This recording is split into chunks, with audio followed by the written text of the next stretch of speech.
क्या बदलाव दिख रहा है आपको पिछले इंडिपेंडेंस डे के और इस इंडिपेंडेंस डे? मेरे को एक बात समझ में नहीं आ रही कि जिस दिन हमको अंग्रेजों की गुलामी से आज़ादी मिली,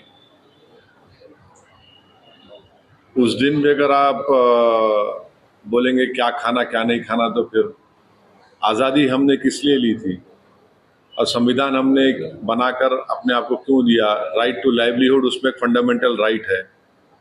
तो ये अजीब-ओ-गरीब ऑर्डर है और मेरे नज़र में ये अनकॉन्स्टिट्यूशनल ऑर्डर है। यौम आज़ादी है, खुशी का मौका है और हम आज़ादी की लड़ाई में हमारे बुजुर्गों ने क्या क्या कुर्बानियाँ दी थी।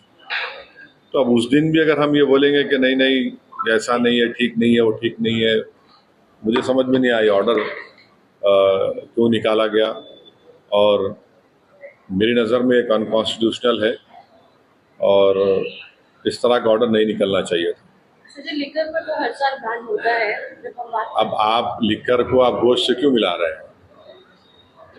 तो तरकारी भी बंद कर दी, फिर आप पूरा ही बंद कर दीजिए। फिर आप भाई लिकर पे बैन जब होता है तो बहुत अच्छी चीज़ है, मगर हम ये अब उस दिन हम तो आज़ादी मना रहे हैं, आज़ादी की खुशी मना रहे हैं और क्यों आप उसको बंद कर रहे हैं? भाई शराब पीकर कोई गलत काम कर सकता है, मगर ये तो लाइवलीहुड है ना उसकी, जो गोश्त बेचना बेचारे लोग, और उसमें ये तो कोई मोर देन 90% करीब लोग तेलंगाना में गोश्त खाते हैं।